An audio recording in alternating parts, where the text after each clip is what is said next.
Hello, everyone. Dave Goulas, Beyond Fulfillment Podcast, special edition, Trump's impact on the supply chain with my good friend, supply chain expert, Jim Tompkins. Welcome, Jim. Thank you, Dave. And boy, there's nothing going on with Trump and anything. Is there something we can take to talk about? I don't know. Wow. Yeah. Yeah. Moving at quite a breakneck pace, and it's a lot to keep up with, especially considering how busy those of us involved in supply chain are already, just trying to keep up with the news and everything going on. So yeah, we'll certainly hit on a variety of topics. So of course, the big news: 25% tariffs on Mexico and Canada went into effect yesterday. So that's all the talk, and of course, everything involved with that, the media narrative, the tough talk from the leaders, retaliatory tariffs. Um, there was a big semiconductor deal that got announced in the last couple days. We'll get into that. There were some auto plants that were one in particular for the Honda Civic that is switching from Mexico to Indiana because of the tariffs. So we'll get into that. The de minimis rule for e-commerce sellers from USA or I'm sorry, from Canada, Mexico. So the tariffs are in place, but yet the de minimis was paused. Still, the de minimis exemption, I suppose, or the end of that program was paused until they can get adequate systems in place. So that's really the $1 million question: is how long is that going to take? We'll get into that. And then breaking news, hot off the presses, that just happened is that at the request of the big three automakers, Ford and GM and Stellantis, Trump has paused the 25% tariffs on autos for 30 days, so those companies would not be at an economic disadvantage. So we'll get into that among whatever else comes up. But Yeah. but yeah, like you said, a lot going on. Quite a wild week since the last time we spoke.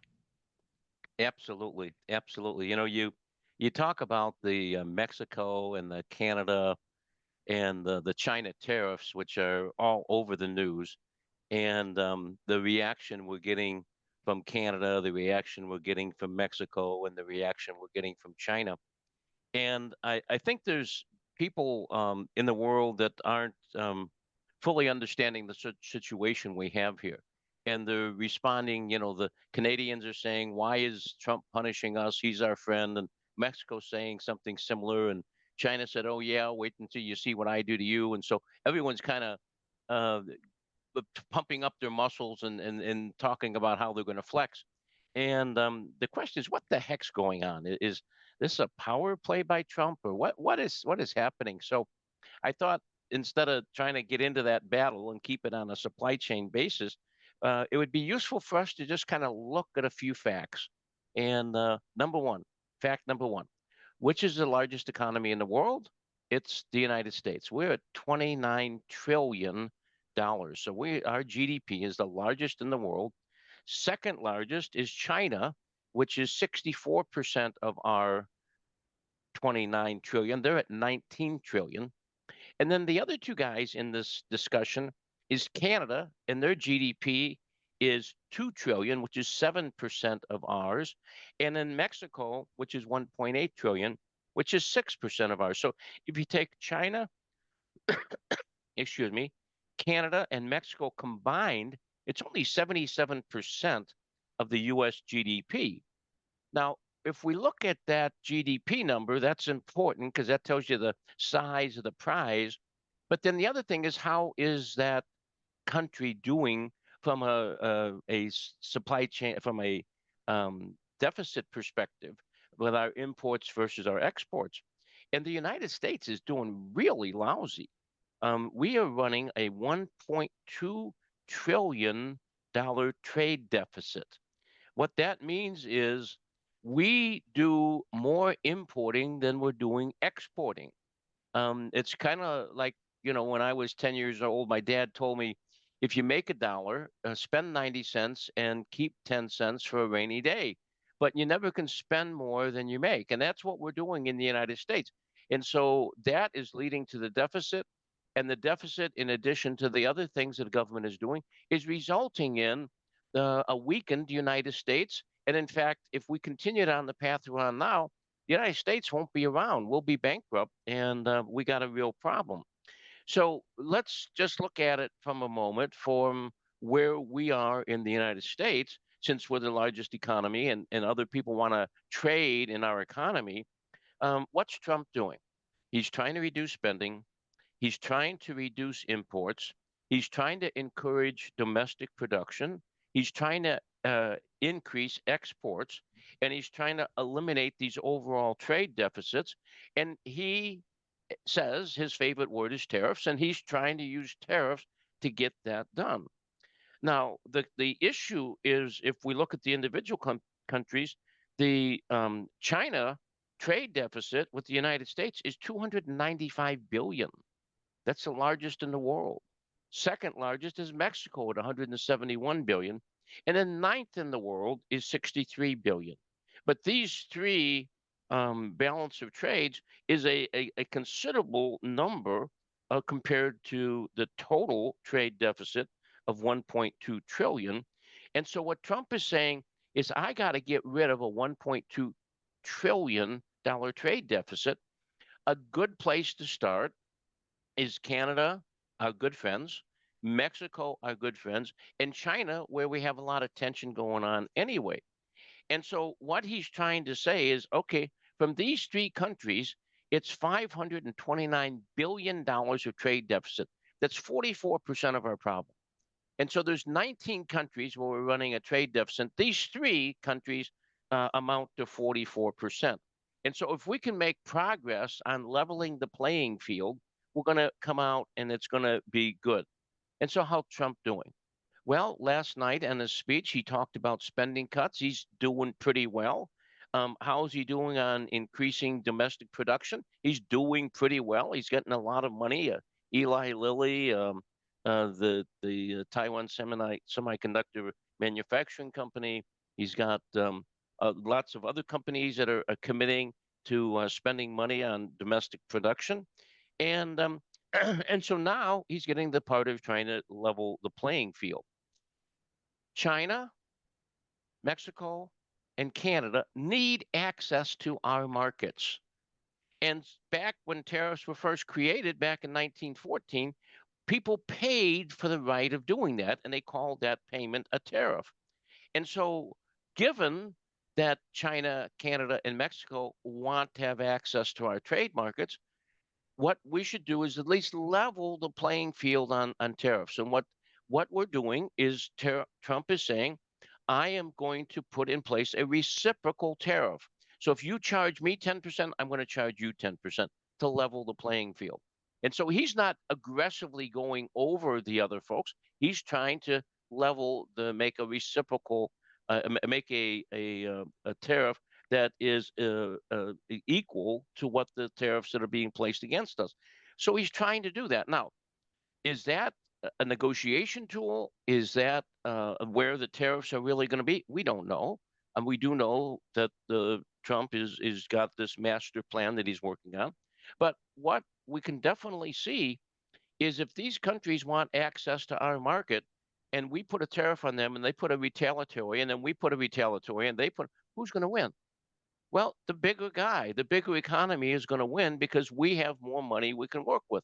So instead of Canada and Mexico and China thinking about puffing up their arms and fighting, I think it makes so much more sense for us to say, guys, we have this problem.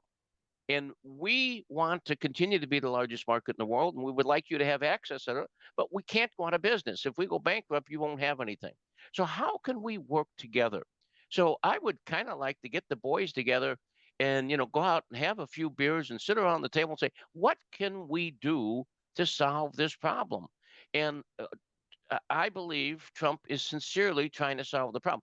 Does he have all the right tools? No. Is he doing it perfectly? No. But is he trying? Absolutely. And so I think what we need to have is less macho, less, oh, I'm going to fight back, I'm going to protect my people, and more about how can we empathize? We're partners. We have strong relationships. We need China to be a successful country. We need Canada to be successful. We need Mexico to be successful. They're great partners. How can we work together in a framework that's going to allow us all to prosper and no one to suffer? But right now, the U.S. is suffering. We are not as strong as we have been, and we really need to work on that. And hey, Mexico, Canada, China, let's talk about it. Let's figure out how to do this in a way that's civilized and allows us to accomplish our objectives. I think that's really important. And I don't think we're getting that reaction either from the United States or from Mexico or Canada or China. So I'm not blaming anyone. I'm not trying to find fault with whatever. What I'm trying to say is let's just get our heads on right and start talking about how we can fix these issues and make things fair. So, do you think those conversations are happening like behind closed doors, despite the despite some of these media comments? I mean, we saw Trudeau. Now, granted, he's basically a lame duck. He won't be there long, so maybe that was just a parting shot. And clearly, that speech too was aimed at trying to, create, retract support from Trump, talking about the American family is going to suffer, all this type of thing. But I mean, does anyone really think? I mean, like you said, our economy is so much bigger than theirs. I mean, clearly, if it's an all-out trade war, the U.S. will win. So, I mean, does anyone think that that's that's going to happen, right? Like they're Well, these are smart men. I mean, my goodness sakes, they're a lot smarter than I, and so they understand what we're saying. But I think and they are talking. And so there is conversation going on I'm sure, a hourly basis, and I think that's great. The challenge is we got to cool it in the public eye because I mean, Trudeau came out heavy. The governor of or the guy that leads Ottawa, whatever he is, he came out and said he's going to turn the electricity off to the United States, and you can freeze in the winter and blah blah blah, and they're really getting kind of feisty because Trudeau said we're going to cut all American alcoholic drinks from the red states out. Well, come on, don't try to get involved in U.S. politics. Try to solve the problem, and um, and so I think yeah, these are intelligent men. They're talking, but I think what they're doing is they're getting their populace riled up. And I'm getting on my LinkedIn. I'm getting some guys from Canada. I'm getting some guys from Mexico saying, "Well, Jim, you're just in favor of Trump and blah blah blah." Hey, I'm a supply chain guy, okay, and I'm just kind of looking at this thing and saying it's really important that we work together. It's almost like dealing with a client in a 3PL. And let's work together. Let's stop throwing rocks at each other and let's talk about what are the KPIs that are going to allow us to measure and do the things that we have to do, and how do I give a little and you give a little and we come together and we be successful. yeah, absolutely. Okay. And then it was also another thing too. I want to get your take on, because Trump even said in the speech last night, listen, there's going to be some short-term disturbance with the tariffs, right? Clearly, I think everyone, and he said, listen, that it's going to be okay. People, and I think everyone kind of expects that, right? But I want to get your take too on a comment. I saw Commerce Secretary Lutnick on one of the Sunday shows, and they were asking him about the tariffs leading up to this past Tuesday and whatnot, and he just said, "Listen, President Trump is going to build the best economy that anybody has ever seen, and to bet against him would be foolish." Yeah. So You know, what do you make of that? Well, number one, I really like the guy. He's enthusiastic. He's kind of living on the borrowed dime. He was supposed to be a 9/11 in the World Trade Center, but his daughter needed to ride to school, so he was taking his daughter to school. And by the time he got close to the World Trade Center, it was falling down, and he lost 400 employees and lost a brother that was in the building when it came down. And so, what a horrific thing. But then he took care of the families and did the right thing. And now he's come out, he's almost like a cheerleader. I mean, he is so positive, and for him, is the Secretary of Commerce makes so much sense. because what he is doing is he's kind of looking at the big picture. He's not concerned with this week's tariff or this balance of trade or this. What he's looking at is the big picture. And so what he's telling us about is balancing the budget, eliminating the debt. He's the one that's, along with President Trump, talking about the instead of the internal revenue services, he's talking about the external revenue services where we're collecting on all these tariffs. He's the one that really believes that reciprocal tariffs is what we should be doing, and he's the one in charge of defining what those are. And so what he's talking about, let's be fair in the world. I don't want to take advantage of anybody. I don't want to bully anyone. But I want to really see the golden age that President Trump is talking about. And I can kind of see the picture of the golden age. And I see Lutnick kind of laying on a table with his crown on, and he's kind of the emperor of the golden age because he is the one that's kind of foretelling the comings of what's going to happen. So him seeing, saying that, President Trump's going to build the best economy anyone in the world has ever seen, that's what I would expect from him. We need to surround ourselves with people that are positive, that are forward looking. Are the things going to happen just like they say? No. Are they credible? Is this guy credible? Absolutely. And I think his view of things was going to allow us to focus on the horizon and accomplish a lot. So I really like the guy. Um, I don't know about the best economy we've ever seen, or Trump uses those words. I don't use those kind of words because I'm not sure that I go back in history and understand what is really the best by what criteria. But by golly, I think Lutnick is a great guy for the job. And if I was the president of the United States, I would be honored to have him as Secretary of Commerce. Okay. All right. And one of the other end goals of the tariffs, of course, is to revitalize United States manufacturing and bring a lot more of the manufacturing of the products we use back here. And we saw a couple big announcements just this past week. One of them was the Honda Civic.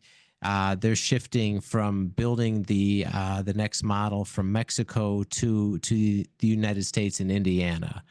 So what do you make of that deal? Well, I think it's marvelous. I went to school in Indiana, and the productivity and the basically the agricultural based culture of Indiana makes for great hardworking people. Um, I think moving that it's particularly interesting because it's Honda. So here we're talking about a Japanese company that's moving from Mexico to the heartland, and it's close to Michigan, and so the supply chain from Michigan will work very well into Indiana. And so I think that's a tremendous victory for Trump. I think that's a win.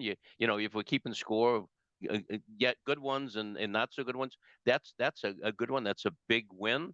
And I think the whole automotive thing is kind of a mess because the United States, in my opinion, doesn't have an automotive industry. North America has an auto industry.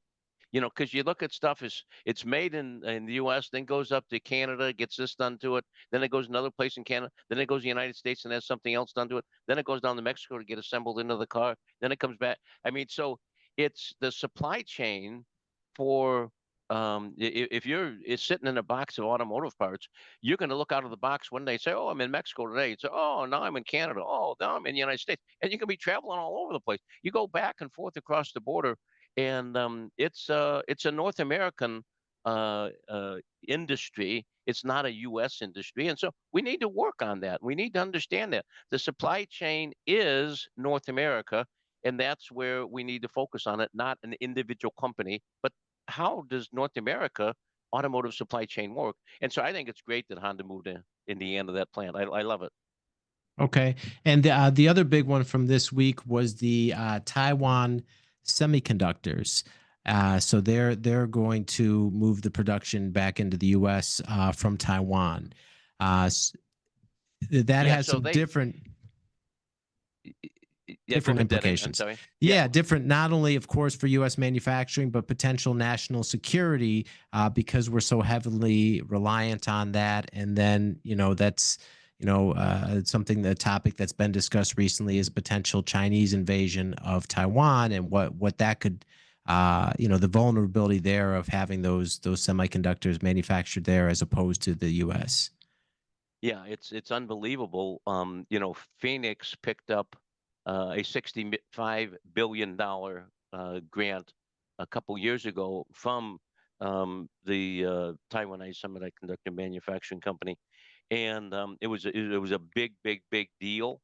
And the reality also is TSMC has done a major partnership with my school, Purdue University, and Purdue is extremely involved with working on the workplace development as well as research on the semiconductors. So in West Lafayette, Indiana, we don't make any semiconductors, but we do make lots of engineers and lots of STEM people who work in semiconductors, as well as we're doing advanced research.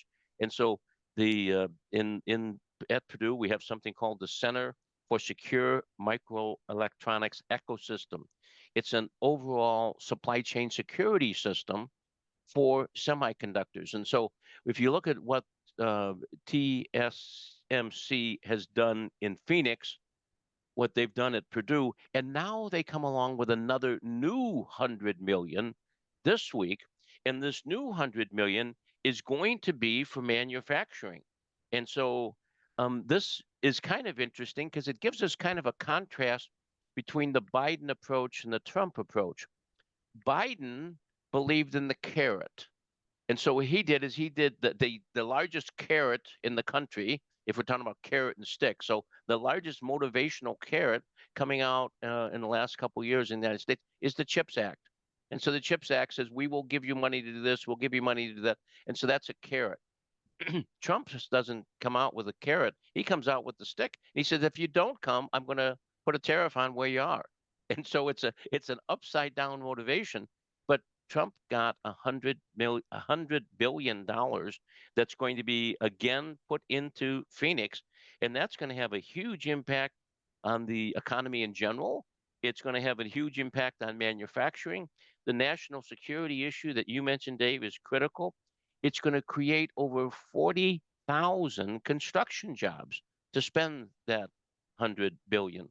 And so it's a big, big, big boost and a major win again for President Trump. Yeah, and speaking of the carrot and stick approach, just to bring another event that just happened. I mean, clearly everyone I'm sure saw the fireworks on Friday from the Oval Office meeting when Zelensky was in, and what that devolved into and whatnot. And then shortly thereafter, Trump made the announcement that the U.S. aid was paused and apparently intelligence was paused and whatnot. And then very quickly we saw, I believe it was yesterday, the public statement from Zelensky, which on X, which is basically the same letter that Trump read off in the speech, but it was basically a total 180. And very quickly, apparently, they're ready to make peace and negotiations are going to restart. But it just, I guess the broader point too is when we talk about tariffs and talk about all these other issues and what's going on with the auto companies and the Mexico, the Canada, the China, all those tariffs, is that Trump very well understands the leverage he has in different situations, and he's certainly not clearly not scared to apply pressure and use that leverage quickly to get what he wants within a negotiation. So, as we're seeing even some of these short-term disruptions, like you said, the carrot and stick, I mean, he's very much using these different sticks to potentially get what he wants, even if it is going to cause a short-term disruption. But I mean, how do you see like that event and those strategies kind of playing out here with these different issues we're talking about regarding the tariffs? Well, I watched that. It was a Friday night, and my wife and I sat down to have dinner in front of the TV. And we watched the 6 o'clock news, we watched the 7 o'clock news, we watched the 8 o'clock news. And so we got to see this fiasco take place several times. And then on Saturday, I read an article in the weekend Wall Street Journal, which had an article on body language. And so I went back and watched online the body language thing. And the fact of the matter is, Zelensky was in a aggressive manner when he started. And so knowing that Trump and Vance are in the room and watching from this body language expert's help. If I didn't have his help, I wouldn't have seen this, but I got his expert help as to what the different things we're doing. And you really saw, wow, Zelensky is um, really think he is going to tell Trump how this is going to go down. Well, then in today's Wall Street Journal, they released Zelensky's kind of apology. I guess I would call it my regrettable email. He is apologizing for the regrettable incident of last Friday, and he really wants to work with President Trump on the bringing of peace to Ukraine, and he understands that Russia and Ukraine need to be at the table together to make that happen, and only President Trump can do that. And here is how he thinks it should happen. And then he goes through again telling Trump how he wants the peace to be done. Um, I, I don't think I would try to negotiate with President Trump and tell him what to do. I think I would sit back and say, how do you want it to go? So the press at this point is providing us some positive thoughts about Zelensky's coming back and they're signing the rare mineral deal. But I'm not so sure that's going to happen. I think Trump may wind up saying, I want to deal with Ukraine. We want to do this deal, but you got to send me another man to work with because this guy really doesn't get how we're working here. So I think Trump I think it is regrettable that this happened. I don't think that was a plan. I think it just kind of blew up. And my goodness sakes, these people are dealing with so many issues and so tense. I mean, I'd be going crazy if I was in there. But I think that Zelensky needs to understand what President Trump says. You don't have the cards. And another way of saying that is President Trump does have the cards because he is paying your bills and he is the one that can bring Putin to the table. So don't tell him how to do his job. Say, yes, sir, no, sir. How can I help? Thank you so much. I appreciate your support. The Ukrainian people help appreciate the support, and let's get on with it. So, although Zelensky wants us to think that he's now patched it up and everything's fine. I'm not sure his approach is quite right. So I'm waiting for a couple more surprises over the next couple of days. I might be pleasantly surprised and find out that Zelensky does kind of shape up, but I don't think Zelensky's going to tell Trump how they're going to create peace in the Ukraine. I think he has to ask Mr. Trump how we're going to create peace in Ukraine. Okay. All right. And as we mentioned several times, last night was the address to the joint session of Congress, essentially a State of the Union, and a whole lot of news there on a variety of topics. But specifically regarding supply chain, are there any other things mentioned or highlights that you saw within that speech? Well, there was a couple that haven't made, the front page of the Wall Street Journal today, or weren't, in fact, weren't in the Wall Street Journal very much at all, although there was some mention, but that are extremely important. As we've talked in the past, Dave, the United States for 50 years has been sound asleep in the maritime industry, and we simply have not really shown respect for that industry. Two major announcements yesterday that President Trump made in his speech. Number one, the BlackRock deal with BlackRock buying the ports both at the east and the west entrances to the Panama Canal. The United States now does have control over the Panama Canal again, and it's no longer controlled by the Chinese. And so that's a big issue that was a national security issue. And so that's been solved. So another win. A second one that, boy, I didn't even see this one coming, but it was needed. When we talked on the show a couple weeks ago, we talked about there being the majority of the ships in the world, be it commercial or military, were manufactured in China. Well, last night, Trump created an office of shipbuilding in the executive branch of the government. And he's there talking about the carrot. He's talking about we're going to give people money and tax incentives to come in and participate in this program, and we need to work on it hard. I think I've read some Navy reports prior to yesterday, so those numbers might be a little old. But my recollection is there's something like 250 to 280 ships in the Navy that are battle ships, but things that we can go to war with, and they're going to retire 20 or 30 of those.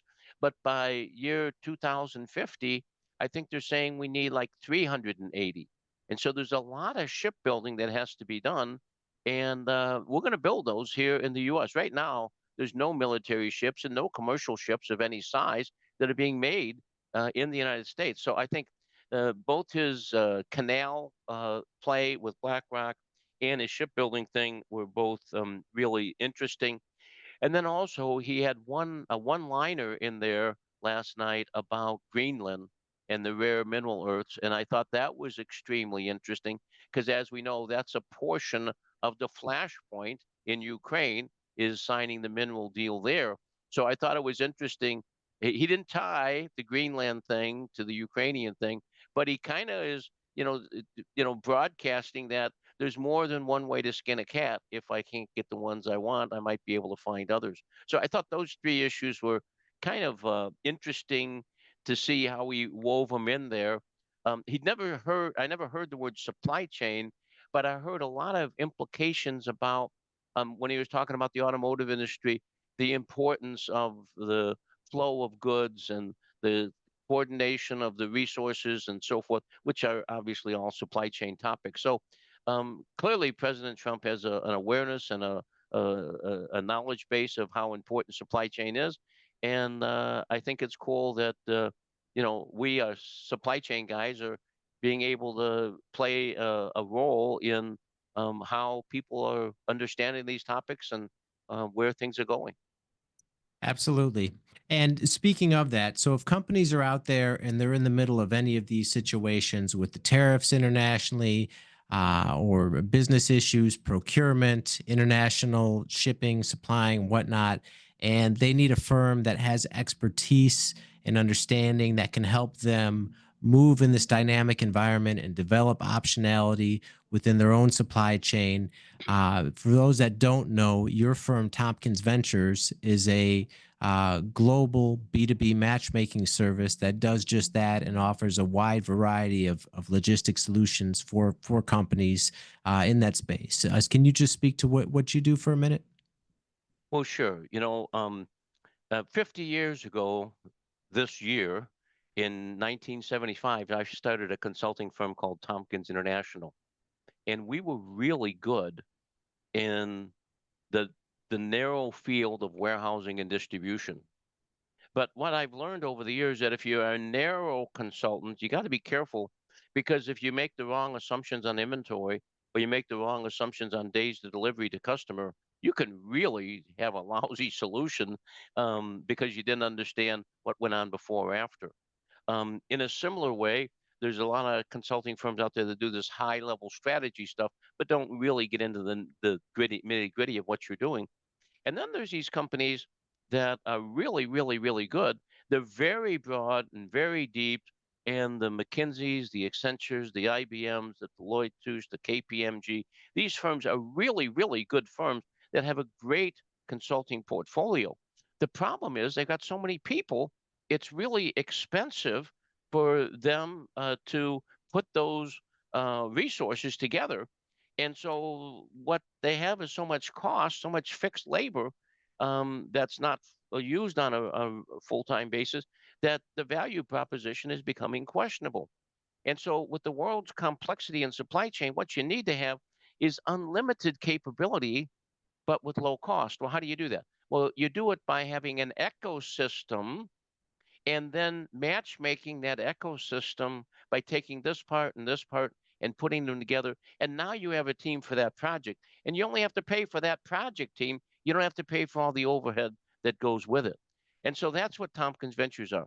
We have a ecosystem of over 230 business partners around the world helping clients do opportunities. And what we do is we develop a firm that's going to uniquely do their problem. And so we grab a 3PL, we grab a transportation provider, we grab some technology, we grab some change management capability, and we develop a team that's going to solve that problem. That process is called matchmaking, and that's what we do. And so it's really cool to see how we can provide great value, oftentimes without charging an upfront fee. We'll give the client the solution for free, and then we get paid when they pay the vendor who pays us a small commission on the backside. So it's a unique model, and it really works well. It saves clients a lot of money and gives them great potential, especially in these difficult times when we're dealing with all these uncertainties and all the challenges with what's going to happen here and what's going to happen here. The one thing I want to say for sure is if you don't do good planning, you are planning to fail. And so we really, really, really need to have a plan, as you say, with optionality so that we can pivot when we need to. And if we don't have that scenario, we don't have that kind of an optionality plan that we can flex when we need to, by goodness, we can move on. One of the things that you mentioned, Dave, just before we got on the phone, is that the automotive industry, Trump has delayed the tariffs there for 30 days. Well, that's great. That's interesting. But guess what? It would take us 3 years to do a new supply chain for automotive manufacturing in North America and cost billions of dollars. So it's nice we delayed it a month, but that's not going to give us enough time to really come up with another solution. And so the tariffs are going to come back and haunt us about a month from now in the automotive industry. And that's going to be a tough one that we need to look at. The only way to solve that problem is with ecosystem and matchmaking to allow us to get the right folks together. And so that's what we do. Okay. And if people want to learn more or get in touch about their own particular situation, what's the best way that they can do that? Just we're right on tompkinsventures.com. TOMPKINS Ventures, VENTURES.com. Okay. All right. Well, Jim, very insightful session as always. Thank you very much for your time. And we will see you next week.